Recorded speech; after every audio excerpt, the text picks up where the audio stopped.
श्री कृष्ण भगवान कहते हैं, बुढ़ापे में औलाद से ये दो चीज़ों की उम्मीद कभी मत करना। आखिर बुढ़ापे में औलाद अपने माँ बाप को धोखा क्यों दे जाते हैं। मित्रों, एक बार नारद जी नारायण नारायण करते हुए भगवान श्री कृष्ण के पास द्वारिका आते हैं और भगवान श्री कृष्ण को प्रणाम करते हैं। नारद जी को अचानक देखकर श्री कृष्ण उनसे पूछते हैं कि हे देवर्षि नारद, आज आपका अचानक आगमन कैसे हुआ। तब नारद जी श्री कृष्ण से कहते हैं, हे प्रभु, मेरे मन में एक विचित्र सवाल चल रहा है जिसका उत्तर मुझे नहीं मिल रहा है। उसी का उत्तर आपसे जानने हेतु मैं आपके पास द्वारिका आया हूँ। तब वे श्री कृष्ण से कहते हैं, हे प्रभु, आखिर बुढ़ापे में औलाद अपने माँ बाप को धोखा क्यों दे जाते हैं, यह किस कारण से होता है, कृपया मुझे बताएं। श्री कृष्ण भगवान कहते हैं, हे देवर्षि, मैं आपके प्रश्न का उत्तर आपको एक कथा के माध्यम से समझाता हूँ। इसे ध्यानपूर्वक तथा पूरा सुनना, और जो भी व्यक्ति इस कथा को पूरा सुन लेता है उसको उनकी औलाद कभी धोखा नहीं देगी। श्री कृष्ण भगवान कहते हैं, हे देवर्षि, प्राचीन समय की बात है। किसी जंगल में एक मोर मोरनी का जोड़ा अपना घोंसला बनाकर रहते थे। वह दोनों पति पत्नी एक दूसरे से बहुत प्रेम करते थे। एक दिन की बात है, मोर की पत्नी गर्भवती हो जाती है। इस बात को जानकर कि अब वह दोनों माता पिता बनने वाले हैं, मोर और मोरनी बड़े प्रसन्न थे, बड़े खुश थे। मोर अपनी पत्नी का बड़ा ख्याल रखता था। हर दिन उसे दाना पानी लाकर घोंसले में दिया करता था। अब धीरे धीरे समय गुजरता गया और मोर की पत्नी का प्रसव का समय निकट आ जाता है। अब मोर की पत्नी बड़ी प्रसन्न थी। वह अपने पति मोर से कहती है कि हमारी संतान आने वाली है, बहुत ही जल्द मैं अपने बच्चों को जन्म दूंगी। बुढ़ापे में वह हमारी खूब सेवा करेगा, हमारा सहारा बनेंगे। अब हमें किसी बात की चिंता नहीं है, हमारी संतान हमारी खूब सेवा करेगी। मित्रों, मोर कहता है, प्रिय, हमें ऐसा नहीं सोचना चाहिए कि हमारी संतान हमारी सेवा करेगी या हमारा बुढ़ापे का सहारा बनेगी। मोर की पत्नी कहती है, आप ऐसा क्यों कह रहे हैं? हर संतान अपने माता पिता की सेवा करती है, फिर हमारी संतान हमारी सेवा क्यों नहीं करेगी? तब मोर कहता है कि हे प्रिय, मैं तुम्हें एक कहानी के माध्यम से बताता हूँ कि बुढ़ापे में अपनी औलाद से माता पिता को इन दो चीज़ों की उम्मीद कभी नहीं करनी चाहिए, और जो भी मनुष्य इन दो बातों को याद कर लेगा वह अपने बुढ़ापे में कभी दुख नहीं भोगेगा। मित्रों, अब मोर अपनी कहानी प्रारंभ करता है। मोर कहता है कि हे प्रिया, किसी नगर में एक व्यक्ति रहता था। उस व्यक्ति के घर में ईश्वर का दिया हुआ सब कुछ था। खूब रुपए पैसे, धन दौलत, मान सम्मान, सब कुछ होने के बाद भी पति पत्नी दुखी रहते थे। उनके दुख का कारण था कि ईश्वर की कृपा से उनके घर में सब कुछ था पर कोई संतान नहीं थी। इस बात को लेकर दोनों पति पत्नी अक्सर चिंतित रहते थे। इस तरह दोनों पति पत्नी को एक साथ रहते हुए 15 साल गुजर जाते हैं, लेकिन उनके घर में कोई संतान नहीं होती है। वह व्यक्ति अपनी पत्नी को अच्छे से अच्छे डॉक्टर को दिखाता है। महंगे से महंगे अस्पताल में ले जाकर वह अपनी पत्नी का इलाज करवाता है। पवित्र तीर्थ स्थान पर जाकर संतान प्राप्ति की मन्नत मांगता है। मंदिर में जाकर माथा टेकता है। तब कहीं जाकर शादी के 20 साल बाद उसकी इच्छा पूरी होती है। ईश्वर की कृपा से उस व्यक्ति की पत्नी को एक पुत्र प्राप्त होता है। अस्पताल में बच्चे का जन्म होता है। पुत्र जन्म की बात सुनकर वह व्यक्ति खुश हो जाता है। बच्चे की साफ सफाई के बाद उसे अस्पताल की नर्स जब उनके नन्हे से पुत्र को लेकर उनके पास पहुंचती है तो दोनों पति पत्नी पूछने लगते हैं कि हमारी संतान कैसी है, कोई दिक्कत तो नहीं है। दोनों पति पत्नी की इन बातों को सुनकर नर्स उस व्यक्ति की पत्नी से कहने लगती है कि बहन जी, आपको पुत्र जो हुआ है वह सुंदर है, अच्छा है, लेकिन उसमें एक कमी है। नर्स के मुंह से जब बच्चे की माँ यह सुनती है कि कोई कमी है तो वह चिंतित हो जाती है। नर्स कहती है कि बहन, घबराने की बात नहीं है। बहन जी, आपको पुत्र हुआ है, वह सुंदर है, स्वस्थ है, बस उसमें एक कमी है कि उसकी एक आँख नहीं है। तुम्हारा पुत्र एक आँख से काना है, बस यही कमी है, बाकी सब ठीक है। मित्रों, जब उस माँ को यह पता चलता है कि मेरे बेटे की एक आँख नहीं है, मेरा पुत्र एक आँख से काना है, तो वह माँ रोने लगती है और अपने पुत्र को सीने से लगा लेती है और कहने लगती है कि कोई बात नहीं, मेरे पुत्र की एक आँख नहीं है तो क्या हुआ, एक आँख तो सही है, जैसा भी है, पर यह तो मेरे दिल का टुकड़ा है। मेरे लिए दुनिया का सबसे सुंदर बच्चा मेरा पुत्र है। मित्रों, माँ के लिए सभी संतानें बराबर होती हैं, चाहे कोई काला हो, कुरूप हो या चाहे कोई गोरा और सुंदर। माँ कभी अपने बच्चों का शरीर नहीं देखती, वह उनकी आत्मा से जुड़ी होती है। माँ उस बालक को देखकर कहती है, तू कितना सुंदर है मेरा बच्चा। दोस्तों, उस माँ की इन बातों को सुनकर नर्स की आंखों में भी आंसू आ जाते हैं। वह न सोचने लगती है, यदि परमात्मा को संतान का सुख देना ही था तो इस पुत्र को दोनों आंखें दे देता। माँ कहने लगती है कि कोई बात नहीं, जैसा भी है आखिर है तो मेरा ही बेटा। पर आज इसकी अगर दोनों आंखें सलामत होती तो और भी अच्छा होता। दोनों आँखों के साथ मेरा पुत्र कितना सुंदर लगता। दोस्तों, माँ की इन बातों को वह नर्स सुनती है और कहने लगती है, बहन जी, यदि आप चाहते हो कि आपके पुत्र की दोनों आँखें हों तो ऐसा भी हो सकता है। जब माँ यह सुनती है कि उसके बच्चे की आँखें लग सकती हैं तो वह कहने लगी, नर्स मैडम, यह कैसे संभव है। अब नर्स उन्हें बताते हुए कहती है कि ऐसा हो सकता है तो उसके लिए आप दोनों माता पिता में से किसी एक को अपनी एक आँख देनी होगी। इससे आपके पुत्र की दोनों आँखें ठीक हो जाएंगी। दोस्तों, नर्स की इन बातों को जब वह व्यक्ति सुनता है तो वह कहने लगता है, कोई बात नहीं नर्स मैडम, हमारे पुत्र की एक आँख तो सही सलामत है।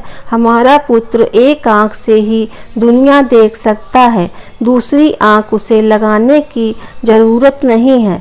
हमारा पुत्र जैसा है अच्छा है। मैं अपनी आँखें दान नहीं कर सकता क्योंकि मेरा घर मेरी मेहनत मजदूरी से ही चलता है। जब मेरी एक आँख नहीं होगी तो कैसे मैं अपने परिवार को पाल पाऊंगा, कैसे इस बच्चे का खर्च उठा पाऊंगा। यह तो तभी संभव है जब मेरी दोनों आँखें ठीक होंगी। मैं एक पिता हूँ और अपनी पत्नी को और बच्चे को पालने का भार मेरे कंधों पर है। अब रही बात मेरे पुत्र के एक आँख की, तो यह सब परमात्मा की देन है। ईश्वर ने जिस रूप में भेजा है वह हमारा पुत्र उसी रूप में ठीक है। दोस्तों, पिता ने तो साफ इनकार कर दिया, लेकिन माँ तो आखिर माँ होती है। नर्स से कहती है कि मैडम, यदि हो सकता तो मैं अपनी एक आंख अपने पुत्र को देना चाहती हूँ। मेरा क्या है, मुझे तो घर पर ही रहना है, लेकिन मेरे बेटे को तो अपना पूरा जीवन काटना है। इसलिए नर्स मैडम, मैं अपनी एक आंख अपने पुत्र को देना चाहती हूँ। तब वह व्यक्ति अपनी पत्नी से कहता है कि इस तरह तो तुम कानी हो जाओगी। तो वह माँ कहती है कि मुझे मंजूर है कि मैं एक आंख से कानी हो जाऊं, लेकिन मैं अपने पुत्र को दोनों आँखों के साथ देखना चाहती हूँ। मेरी एक आँख ले लो और मेरे बेटे को लगा दो। मेरे बेटे की जब दोनों आँखें होंगी तो दोनों आँखों के साथ वह कितना सुंदर लगेगा। मैं अपने पुत्र को एक आँख दान में देना चाहती हूँ। दोस्तों, इस प्रकार माँ के कहने पर डॉक्टर उसकी एक आँख निकाल कर उसके पुत्र को लगा देते हैं। इस तरह पुत्र की दोनों आँखें सही हो जाती हैं और माँ एक आँख पुत्र को देने के बाद एक आँख से कानी हो जाती है। दोस्तों, मोर आगे अपनी पत्नी से कहता है कि प्रिय, कुछ दिन तक वे दोनों लोग अस्पताल में रहते हैं। जब दोनों माँ बेटे स्वस्थ हो जाते हैं तो अस्पताल से माँ बेटे को छुट्टी मिल जाती है। इस प्रकार वह व्यक्ति अपनी पत्नी और पुत्र को लेकर अपने घर आ जाता है और दोनों पति पत्नी मिलकर अपने पुत्र का पालन पोषण करने लगते हैं। इस प्रकार अपने बच्चों का पालन पोषण करते हुए उनका पुत्र 5 साल का हो जाता है। सब कुछ अच्छा चल रहा होता है। तभी एक दिन उस बच्चे के पिता की किसी सड़क दुर्घटना में प्राण चले जाते हैं। जब उसकी पत्नी को अपने पति की मौत की खबर मिलती है तो वह बेचारी दहाड़े मारकर रोने लगती है।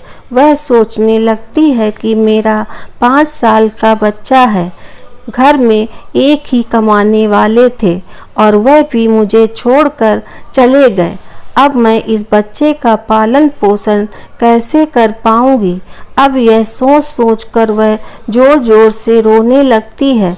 उसका रोना धोना सुनकर आस पड़ोस के लोग आ जाते हैं और उस लाचार माँ को धीरज बंधाते हैं, उसे धीरज रखने को कहते हैं और किसी तरह समझा बुझाकर उस व्यक्ति का अंतिम संस्कार करते हैं।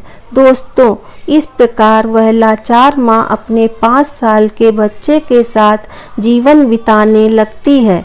घर में जो जमा पूंजी थी वह सब संतान पाने की चाहत में उसके इलाज करने से पहले ही खर्च हो चुकी थी। पति की मृत्यु के बाद जो भी बचत थी वह पति के अंतिम संस्कार में चली जाती है। इस प्रकार वह माँ दूसरों के घरों में झाड़ू पोछा करके, दूसरों के घरों में बर्तन मांजकर अपने पुत्र का पालन पोषण करने लगती है। वह माँ दूसरों के घरों में झाड़ू पोछा करती है, दूसरों के घरों में बर्तन साफ करती, लेकिन अपने पुत्र को कोई दुख तकलीफ नहीं होने देती। वह दूसरों के घरों में नौकरानी बनकर पैसे कमाती, अपने पुत्र को खेलने के लिए अच्छे अच्छे खिलौने लेकर आती, अपने पुत्र को अच्छे अच्छे वस्त्र लाकर देती, हर समय अपने बच्चे के साथ परछाई की तरह बनी रहती थी। जब उसका बेटा थोड़ा और बड़ा हो जाता है तब वह पुत्र 6 साल का हो जाता है। जब वह पुत्र 6 साल का हो जाता है तो एक दिन वह माँ अपने बेटे को लेकर एक विद्यालय में पहुँचती है और उसे विद्यालय के प्रधानाचार्य से विनय पूर्वक कहती है कि भाई साहब, मुझे अपने बेटे का इस विद्यालय में दाखिला कराना है। वह माँ विद्यालय में अपने बच्चों का एडमिशन कराने जाती है। वह माँ विद्यालय में अपने बच्चे का एडमिशन कराने जाती है। वह विद्यालय उस नगर का एक प्रसिद्ध विद्यालय होता है। उस विद्यालय में अमीर लोगों के बच्चे पढ़ते थे जब उस विद्यालय का बड़ा मास्टर फटे पुराने कपड़ों में उसकी माँ को देखता है तो सोचने लगता है कि बच्चा तो सुंदर है, लेकिन माँ कपड़ों से ऐसी लग रही है जैसे कोई भिखारी हो। यह बेचारी कहाँ से इस बच्चे की किताबें और इतनी महंगी फीस भर पाएगी। इसलिए वह समझाते हुए उसे बच्चे की माँ से कहता है कि बहन जी, हमारे विद्यालय की फीस कुछ ज़्यादा है। हमारे विद्यालय में अमीर के बच्चे पढ़ते हैं, इसलिए बेहतर होगा आप अपने बच्चों का एडमिशन किसी सरकारी स्कूल में कर दें। मास्टर जी की इन बातों को सुनकर माँ कहने लगती है कि सर जी, आप पैसों की चिंता मत करिए, आपकी जो भी फीस होगी उसी मैं समय से जमा कर दिया करूँगी। मेरा इकलौता बालक है और मैं चाहती हूँ कि मेरा बच्चा पढ़ लिख कर बड़ा डॉक्टर बन जाए, इसलिए मैं इसे आपके विद्यालय में लेकर आई। वह बड़ा मास्टर जब उस माँ की इन बातों को सुनता है तो उस माँ की बातों को सुनकर वह बहुत ही प्रभावित होता है और उस बच्चे की माँ से कहता है, ठीक है बहन जी, यदि तुम जिद करती हो तो हम तुम्हारे बच्चे को भर्ती कर देते हैं। इस प्रकार उसके बच्चे का एडमिशन उस विद्यालय में हो जाता है और वह बालक विद्यालय में पढ़ने जाने लगता है।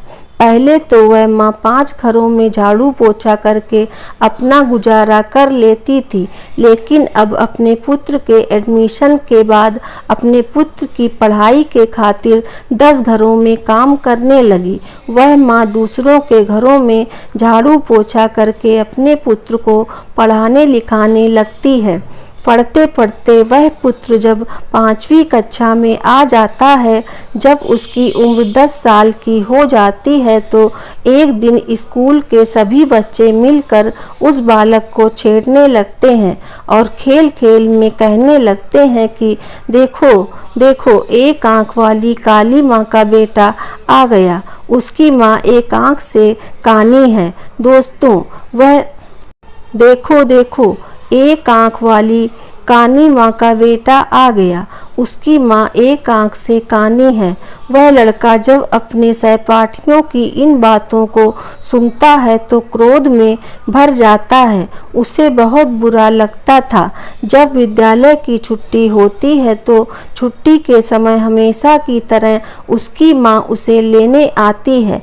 आज भी वह एक आंख से कानी माँ अपने बेटे को स्कूल में लेने आई तो वह लड़का अपनी माँ से कहता है कि माँ, कल से मुझे विद्यालय छोड़ने मत आना और बुलाने भी मत आना।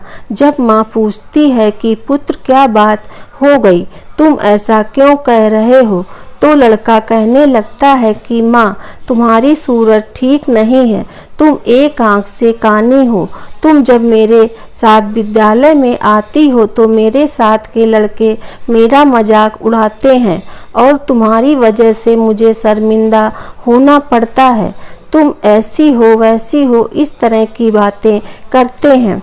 वह लड़का अपनी माँ से दुनिया भर की शिकायतें करता है। जब वह माँ अपने पुत्र के मुख से इन बातों को सुनती है तो उसे बहुत दुख होता है, लेकिन अपने पुत्र की इन बातों को सुनकर वह चुप रहती है और अपने पुत्र की बातों को सहन कर लेती है। माँ कहती है, कोई बात नहीं पुत्र, तुम चाहते हो तो मैं तुम्हारे साथ कल से विद्यालय नहीं आऊँगी, लेकिन तुम अकेले विद्यालय से कैसे आ पाओगे। अपनी माँ की इन बातों को सुनकर वह पुत्र कहता है, माँ, अब मैं बड़ा हो गया हूँ और अब मैं इस काबिल हो चुका हूँ कि मैं अकेला विद्यालय जा सकता हूँ, इसलिए तुम्हें मेरे साथ विद्यालय आने की कोई ज़रूरत नहीं है। अपने पुत्र की इन बातों को सुनकर वह माँ कहती है, ठीक है पुत्र, आज के बाद मैं तुम्हारे स्कूल में तुम्हारे साथ नहीं आऊँगी, लेकिन बेटा तुम सावधानी से घर आना। अपने पिता की सड़क दुर्घटना मौत हुई थी, यह सोच सोच कर मुझे डर लगता है। पुत्र कहता है, माँ तुम चिंता मत करो, मुझे कुछ नहीं होगा, मैं अकेला ही आया जाया करूँगा। उस दिन के बाद से वह पुत्र अकेला ही विद्यालय आने जाने लगता है।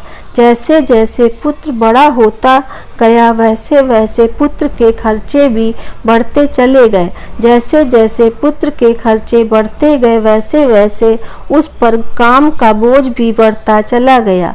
धीरे धीरे उसका समय गुजरता गया और इस प्रकार वह लड़का विद्यालय की पढ़ाई पूरी कर लेता है और उसकी पूरी क्लास में सबसे अच्छे नंबर आते हैं। इसके बाद वह आगे की पढ़ाई करने के लिए शहर चला जाता है। दोस्तों, जब पुत्र शहर में जाता है तो उधर उसकी माँ जो पैसा कमाती थी वह पैसा कम पड़ने लगते हैं, क्योंकि पहले तो सिर्फ किताबें और फीस का खर्चा था, लेकिन जब बेटा शहर चला जाता है तो उसके और भी खर्च बढ़ गए थे। लेकिन उस माँ ने हार नहीं मानी। पहले जहाँ 15 घरों में काम करके अपने बेटे का खर्चा पूरा करती थी, वहीं पुत्र के शहर जाने के बाद वह 30 घरों में बर्तन साफ करने लगी और झाड़ू पोछा करती, दिन भर मेहनत करती और मेहनत करते करते रात के 11 बज जाते थे। तब जाकर वह बेचारी माँ अपने पुत्र के लिए महीने का 5,000 भेज पाती थी। वह इसलिए इतनी मेहनत करती थी कि एक दिन जब उसका बेटा पढ़ लिख कर बड़ा डॉक्टर बन जाएगा तो मुझे सुख मिलेगा। एक ना एक दिन मेरी मेहनत से मेरा बेटा डॉक्टर बन जाएगा तो मेरे बेटे के साथ रहकर मैं भी सुखी रहूंगी। इसलिए वह माँ खूब मेहनत करती थी और 30 घरों में काम करके अपने पुत्र के लिए पैसा भेजा करती थी। इस प्रकार मेहनत करते करते समय से पहले ही वह बूढ़ी हो जाती है। धूप में उसका गोरा रंग काला पड़ जाता है, लेकिन वह अपने पुत्र के लिए कोई दिक्कत नहीं होने देती है। मोर आगे अपनी पत्नी मोरनी से कहता है कि प्रिय, जब कुछ ऐसे ही दिन और बीत जाते हैं तो उस माँ को एक दिन एक पत्र मिलता है। उसमें लिखा होता है कि अब मैं शहर में बड़ा डॉक्टर बन चुका हूँ, अब तुम्हें मेरे लिए पैसे भेजने की ज़रूरत नहीं है। जब उस माँ को यह पत्र मिलता है कि मेरा बेटा डॉक्टर बन गया है तो वह बहुत खुश हो जाती है और सोचने लगती है कि पति के जाने के बाद यह मेरा बेटा ही तो मेरा सहारा है और मेरी जैसी इच्छा थी कि मेरा बेटा डॉक्टर बन जाए तो वह इच्छा भी मेरी पूरी हो गई। उस माँ के बेटे ने यह बात माँ को पत्र लिखकर बताई थी कि माँ मैं डॉक्टर बन गया हूँ, लेकिन वह बेटा अभी तक गांव में माँ से मिलने नहीं आया। जब उस बूढ़ी माँ को यह पत्र मिलता है तो वह बूढ़ी माँ पूरे गांव में मिठाइयाँ बांटती है और सारे गांव के लोगों को बड़े गर्व से बताती है कि उसकी मेहनत सफल हो गई, उसका बेटा अब डॉक्टर बन चुका है। इस प्रकार वह माँ अपने पुत्र के गांव जाने का इंतजार करने लगती है। वह माँ सोचने लगती है कि मेरे बेटे को शहर गए हुए बहुत समय बीत चुका है, अब वह डॉक्टर बन गया है तो वह मुझसे मिलने के लिए गांव जरूर आएगा। माँ अपने पुत्र के आने की राह देखती है। हर दिन वह इंतजार करती है कि आज मेरा पुत्र आता होगा। किसी की गाड़ी घर के सामने से निकलती है तो वह माँ दौड़कर घर से बाहर जाती है। उसे लगता है कि उसका पुत्र आया होगा। इस तरह इंतजार करते करते उसे कई दिन बीत गए। रात में उस माँ को नींद नहीं आती थी। वह सोचने लगती थी कि जाने क्या मजबूरी है, मेरा बेटा मुझे लेने क्यों नहीं आया, कब मुझे अपने साथ ले जाएगा। अब वह दिन नहीं आएंगे कि मैं दूसरों के घरों में बर्तन साफ करूं, दूसरों के घरों में झाड़ू पोछा करूं। अब तो मैं आराम से बैठकर अपने बेटे की कमाई खाऊंगी। अब तो मेरे बेटे के घर में नौकर चाकर भी होंगे, गाड़ी बंगला भी होगा। अब मेरे दुख के दिन भी जा चुके हैं। इसी तरह वह माँ सारे दिन बेटे का सपना देखा करती थी। इस तरह उस माँ को अपने बेटे का इंतजार करते हुए 1 साल बीत जाता है, लेकिन वह बेटा 1 साल में एक दिन भी माँ के पास नहीं आता है। फिर एक दिन उसके पास बेटे का दूसरा पत्र आता है। उस पत्र में लिखा होता है कि माँ, मेरी शादी हो गई है और तुम्हें पता है जिस लड़की के साथ मेरा विवाह हुआ है वह बहुत ही अमीर घर की है। दोस्तों, जब वह माँ उस पत्र में लिखी बातों को पढ़ती है तो उसकी आंखों से आंसू की धारा बहने लगती है। उसे बड़ा ही दुख होता है, क्योंकि माँ तो सोच रही थी कि अब बेटा डॉक्टर बन गया है तो मेरे बेटे के लिए अच्छे अच्छे रिश्ते आएंगे। मैं अपनी पसंद की लड़की के साथ अपने बेटे की शादी कराऊंगी। लेकिन उस पत्र को पढ़कर उस माँ के सारे अरमान धूल में मिल जाते हैं। माँ सोचती है कि हे भगवान, मैंने ऐसे कौन से पाप किए थे, ऐसी मुझसे कौन सी गलती हो गई जो मुझे इतनी बड़ी सजा मिल रही है। माता पिता का सपना होता है कि वह अपने हाथों से अपने बेटे को दूल्हा बनाए, अपने हाथों से अपने बेटे को सजाए और अपना आशीर्वाद देकर अपने बेटे की शादी करवाए। लेकिन मेरे पुत्र ने तो अपनी शादी में मुझे बुलाया तक नहीं, मुझे बताया तक नहीं और विवाह कर लिया। क्या मैं यही दिन देखने के लिए अपने पुत्र को पढ़ा लिखा कर इतना बड़ा किया था? इसके लिए मैंने इतनी मेहनत मजदूरी की थी, दूसरों के घरों में झूठे बर्तन साफ किए थे, मेहनत मजदूरी करके पढ़ाया लिखाया, उसे इस लायक बनाया। क्या मेरा इतना भी अधिकार नहीं था जो मुझे मेरे बेटे ने अपनी शादी के लिए भी नहीं पूछा? अब शादी के बाद पत्र लिखकर बता रहा है कि माँ, मैंने शादी कर ली। यह सोच सोच कर वह माँ पूरी रात आंसू बहाती रही। इतना होने के बाद भी माँ अपने पुत्र को दुआएं देती रही, रोते रोते सो जाती है। फिर भी उस माँ के मुंह से अपने बेटे के लिए आशीर्वाद ही निकलता है। कहती है, कोई बात नहीं बेटा, तुमने बिना बताए शादी कर ली, लेकिन मेरा आशीर्वाद तुम्हारे साथ है। अम्मा सोचती है कि मेरे पुत्र ने विवाह तो कर लिया, उसकी पत्नी भी आ गई। अब हो सकता है कि मेरा बेटा और बहू दोनों मिलकर मुझसे मिलने मेरे घर आएं। मैं अपनी बहू को देखूंगी, बहू मेरी सेवा करेगी, मैं अपने पुत्र वधू को आशीर्वाद दूंगी। यह सोच सोच कर वह माँ अपने बेटे और बहू का इंतजार करने लगती है। इस तरह उस माँ को अपने बेटे और बहू का इंतजार करते करते 1 साल निकल जाता है। लेकिन 1 साल बीतने के बाद भी उस माँ से मिलने बेटा नहीं आता है और ना बहू आती है। फिर कुछ दिन बाद उस माँ को तीसरा पत्र मिलता है, जिसमें लिखा होता है कि हे माँ, अब तुम दादी बन गई हो, भगवान की कृपा से हमारे घर बेटा आया है। दोस्तों, यह खबर उस माँ को मिलती है तो उसका धैर्य जवाब दे जाता है, उसकी सहन शक्ति जवाब देती है। माँ का पुत्र बड़ा डॉक्टर बन जाए, विवाह कर ले, उसका बेटा हो जाए और उसकी माँ को पता ना चले तो उसके दिल पर क्या बीतेगी। जिस पुत्र का जीवन बनाने में उसने अपना सब कुछ कुर्बान कर दिया, उस पुत्र का वर्षों से चेहरा ना देखा हो तो अपने पुत्र के लिए व्याकुल होना स्वाभाविक है। जब वह माँ अपने पुत्र के लिए ज़्यादा व्याकुल हो जाती है तो उस माँ के मन में आता है कि अब तो रहा नहीं जाता। वो फिर कुछ देर के लिए विचारों में खो जाती है, सोचती है चलो कोई बात नहीं, पोता भी हो गया है तो बहुत अच्छी बात है। अब मैं अपने पोते को देखूंगी। मैं अपने पोते को अपनी गोद में खिलाऊंगी। अब मेरा बेटा जरूर मेरी बहू और पोते के साथ मेरे पास आएगा। यही सब सोच सोच कर वह मन में व्याकुल होने लगती है। जब इंतजार करते करते उस माँ को 36 महीने भी हो जाते हैं और जब उस माँ से मिलने कोई भी नहीं आता है तो उस माँ के सब्र का बांध टूटने लगता है और वह व्याकुल हो जाती है। और उस व्याकुलता में माँ यह फैसला करती है कि चाहे कुछ भी हो जाए मैं अपने पोते को देखने जरूर जाऊंगी।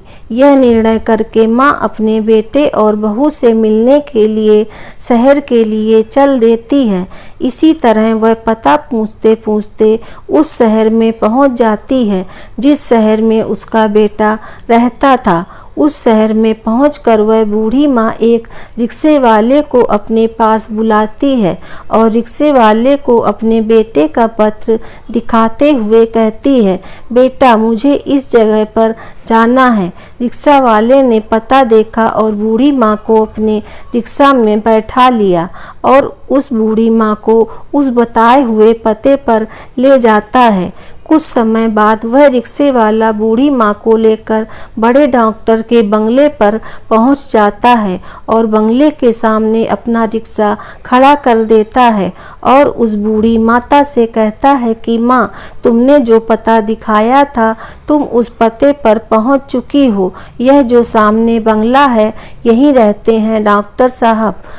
वह माँ उस रिक्शा वाले को किराया देती है और अपना झोला उठाकर बंगले की तरफ चल देती है। माँ की नज़र जब डॉक्टर साहब के बंगले पर पड़ती है तो वह खुश हो जाती है।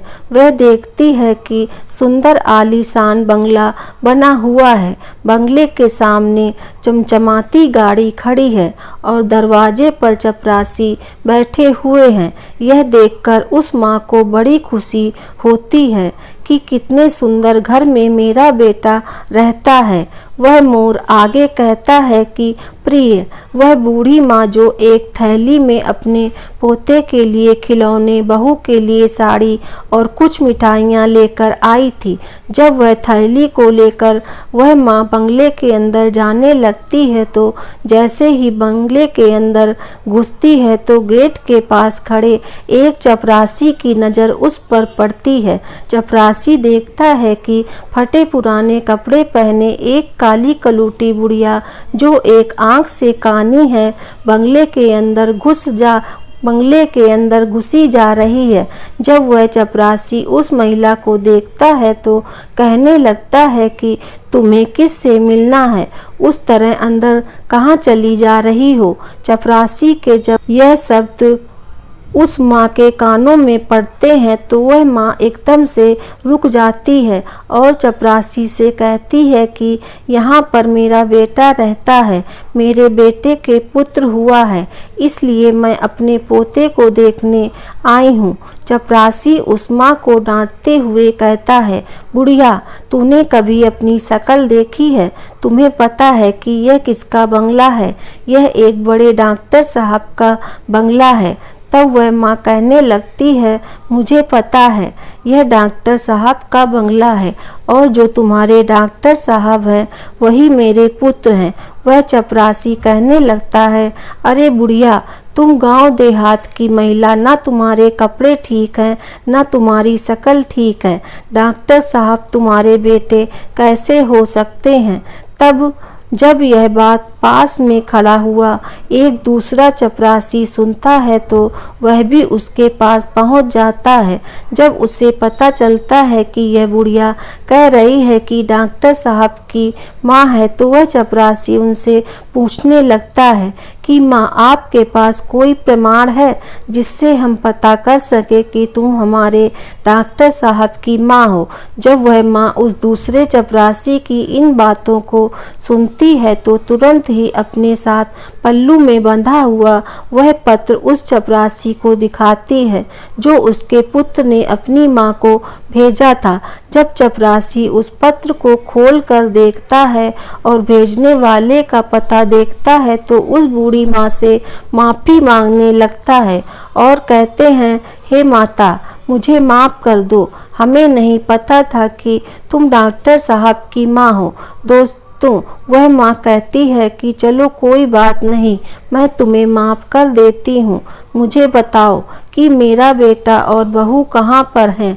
तब वह चपरासी दूर से इशारा करते हुए कहता है कि ऊपर जो कमरा दिख रहा है वह तुम्हारे बेटे का कमरा है और वह अभी इस समय घर पर ही है। अब वह माँ अपने सामान तो नीचे रख देती है कि सामान को तो मैं बाद में ले जाऊंगी, पहले अपने पोते को देख लेती हूँ, बहू को देख लेती हूँ। बूढ़ी माँ अपने पोते को देखने के लिए जल्दी जल्दी सीढ़ियाँ चढ़कर घर के अंदर जाती है। जैसे ही वह माँ घर के अंदर आती है तो वह देखती है कि घर के आंगन में पालना रखा हुआ है और उस पालने में उनका पोता झूल रहा है। जैसे ही उस बूढ़ी माँ की नज़र अपने पोते पर पड़ती है तो वह दौड़कर पालने से अपने पोते को उठा लेती है और अपने पोते को सीने से लगाकर दुलार करने लगती है। जब वह बूढ़ी माँ अपने पोते को गोदी में लेकर दुलार करने लगती है तो बच्चे की नींद टूट जाती है और वह ज़ोर ज़ोर से रोने लगता है। बच्चे के रोने की आवाज़ जब उस पुत्र वधू के कानों में पड़ती है तो वह रसोई से बाहर आती है और सोचती है कि न जाने मेरे बच्चे को क्या हो गया, इतनी तेज क्यों रो रहा है। जब वह रसोई से निकलकर आंगन में आती है और अपने बच्चे को एक भिखारी जैसी दिखने वाली बुढ़िया के हाथों में देखती है तो वह चिल्लाने लगती है, अपने पति को आवाज़ देती है कि सुनिए जी, कोई काली कलूटी बुढ़िया जो एक आंख से कानी है वह हमारे बच्चे को चुराने आई है। पत्नी का चिल्लाना सुनकर पति भी नीचे आ जाता है तो पति के आते ही बहू अपने बच्चे को बूढ़ी माँ से छीनकर अपने सीने से लगा लेती है और अपने पति से कहती है कि तुमने घर में कैसे चपरासी रखे हैं, कोई भी हमारे घर में घुसा चला आता है। देखो, यह भिखारी बुढ़िया हमारे बच्चे को चुराने आ गई। दोस्तों, वह बूढ़ी माँ कहती है कि बहू, मैं चोर नहीं हूँ, मैं तो तुम्हारी सास हूँ और यह तुम्हारे पास जो खड़ा है यह मेरा बेटा है। तुम्हारी गोद में जो खेल रहा है वह मेरा पोता है। मैं भला पोते को चुरा कर कहाँ ले जाऊंगी। जब माताजी की इन बातों को सुनकर वह अपने पति से कहती है कि यह बुढ़िया क्या कह रही है, क्या सच में यह भिखारी जैसी दिखने वाली आपकी माँ है क्या? ऐसे ही गरीब परिवार में आपने जन्म लिया है। मुझे पहले तो कभी आपने बताया नहीं कि आपकी कोई माँ भी है। जब बेटा अपनी पत्नी की इन बातों को सुनता है तो कहने लगता है कि यह बुढ़िया झूठ बोल रही है, यह मेरी माँ नहीं है। इस संसार में मेरा एक ही सहारा था, आज तो वह भी छूट गया।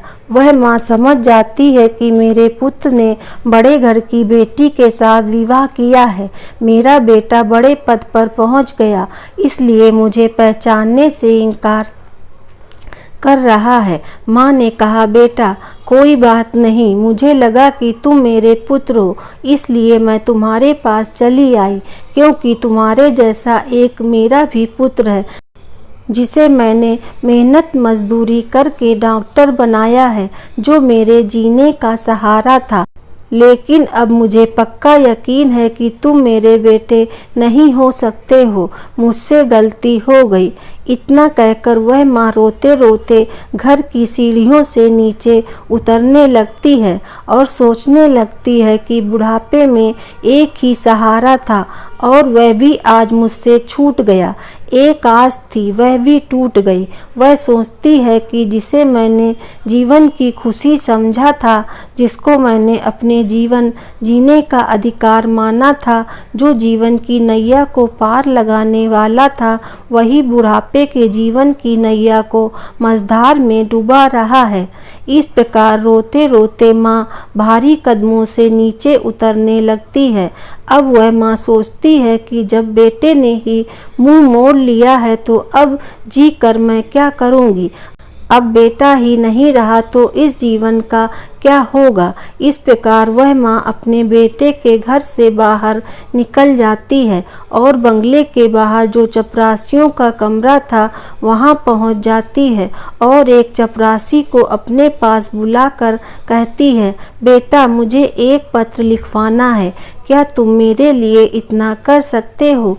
क्योंकि चपरासियों को तो पहले ही पता था कि यह बूढ़ी औरत डॉक्टर साहब की माँ है, इसलिए वे तुरंत ही कागज कलम ले आता है और पूछने लगता है कि बताओ माँ मुझे क्या लिखना है। इस तरह बूढ़ी माँ बोलती जाती है और वह चपरासी लिखता जाता है।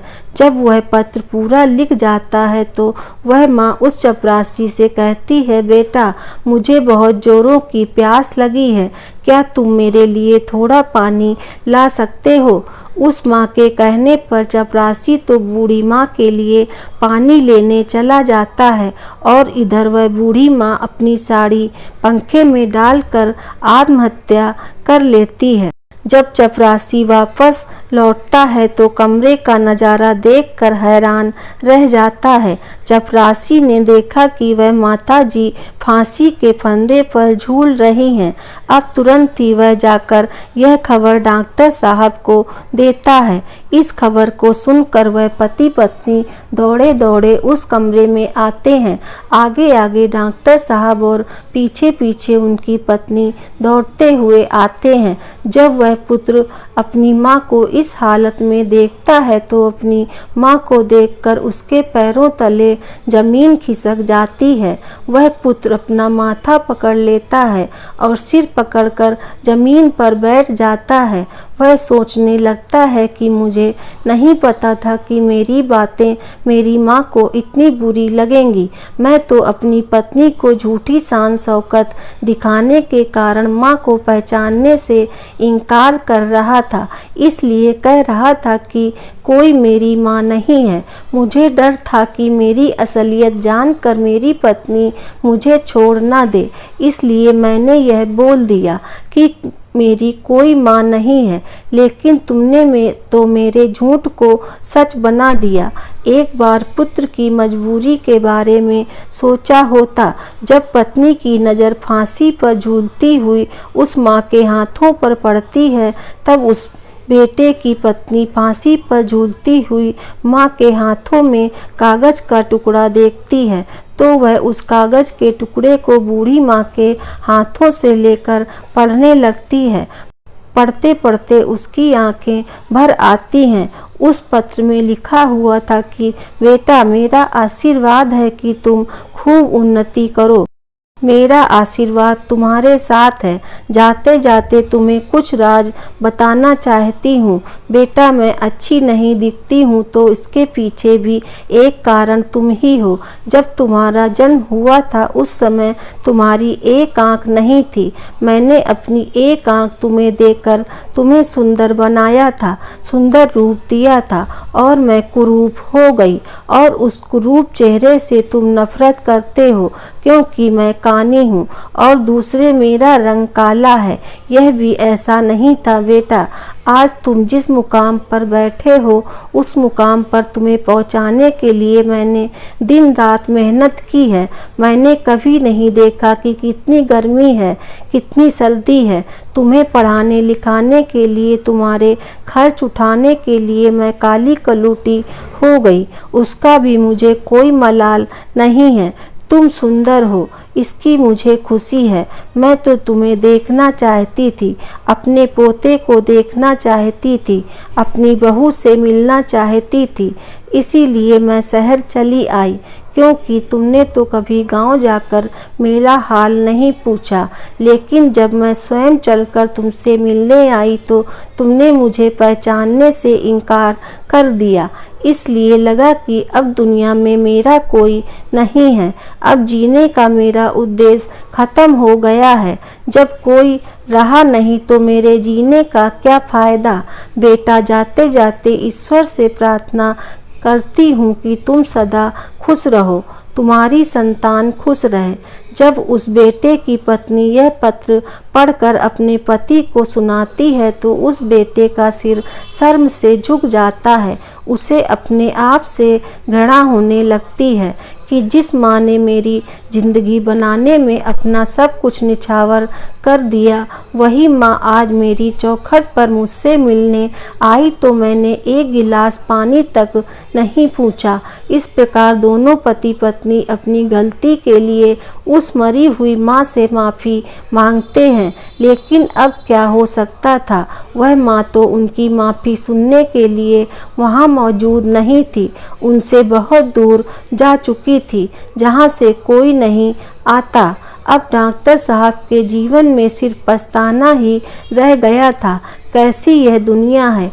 कुछ लोगों के जीवन में माँ नहीं होती तो वह सारे जीवन माँ के लिए तरसते हैं, और जिनके जीवन में माँ होती है तो उस माँ की बच्चे कदर नहीं करते। मित्रों, पत्नी और बच्चे दोबारा मिल सकते हैं पर दोबारा माँ नहीं मिल सकती। एक संतान ही माता पिता के जीने का सहारा होती है, बुढ़ापे की लाठी होती है। ऐसे में जब बेटा ही अपने धन के नशे में, अपने पद के नशे में माता पिता को पहचानने से इनकार कर देता है, या अपने माता पिता को भुला देता है, या घमंड में आकर उनका अपमान कर देता है, तो दुनिया में माता पिता को सबसे बड़ा दुख ऐसे ही बेटों से होता है। माता पिता अपनी संतानों का भविष्य बनाने के लिए, उन्हें सफल बनाने के लिए अपना पूरा जीवन लगा देते हैं, और जब वही संतान धन और पद के नशे में अपने माँ बाप का अपमान करती है तो उन्हें बहुत ही पीड़ा होती है। दोस्तों, मोर आगे कहता है कि प्रिय, यदि आपके माँ बाप हैं तो उनका आदर करना चाहिए, क्योंकि मनुष्य की सफलता में माँ बाप का ही योगदान होता है। कुछ मूर्ख बच्चे पूछते हैं कि माँ, तुमने हमारे लिए क्या किया। अरे मूर्ख बच्चे, जो किया है माता पिता ने ही तो किया है। तुमको बनाया, तुमको पढ़ाया लिखाया, तुम्हें पालने में दुख उठाए। माता पिता को भूलकर तुम अपने आप को भूल गए हो।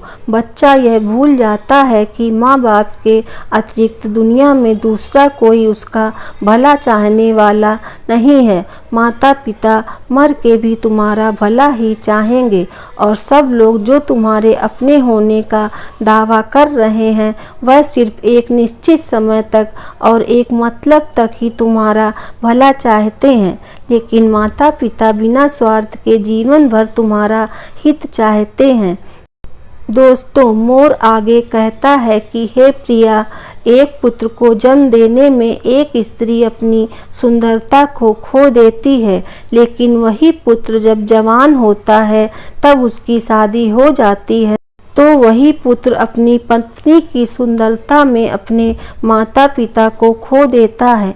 माता पिता अपनी संतान के सुखों के लिए सब कुछ त्याग देते हैं, लेकिन जब बच्चे बड़े हो जाते हैं, कुछ देने के काबिल हो जाते हैं, तो हमें क्या देते हैं? सिर्फ आंसू, लाचारी, दुख और अकेलापन।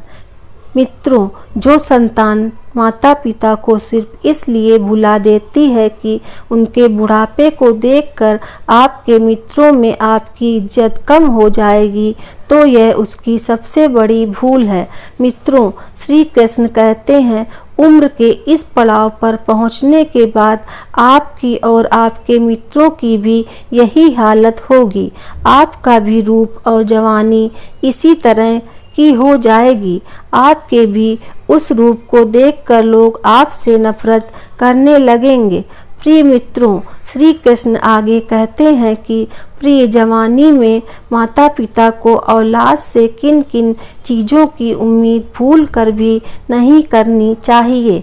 ध्यान देकर सुनो। नंबर 1, कि आपकी औलाद आपके बूढ़े होने पर आपका सहारा बन सकती है। इस बात की उम्मीद बिल्कुल भी ना करें। इसलिए पहले से ही अपने आप को मजबूत बनाकर रखें। अपने आप को स्वयं संभालने में समर्थ बनाएं। खुद जमा पूंजी इकट्ठी करके रखें। नंबर 2, कभी इस बात का भ्रम न रखें कि आपकी संतान आपको नहीं भूलेगी। पत्नी और बच्चों के प्रेम में पड़कर पद प्रतिष्ठा के नशे में वह आपको भी भूल सकते हैं। इसलिए उनसे उतनी ही उम्मीद रखिए जितनी उनके दूर होने पर आपको दुख न दे। हमारी आज की यह कहानी यहीं समाप्त होती है। दोस्तों, वीडियो पसंद आया हो तो लाइक करें और ऐसी ही और भी बहुत सारी कहानियों कथाओं को सुनने के लिए चैनल को सब्सक्राइब जरूर करें। धन्यवाद। जय श्री कृष्णा। राधे राधे।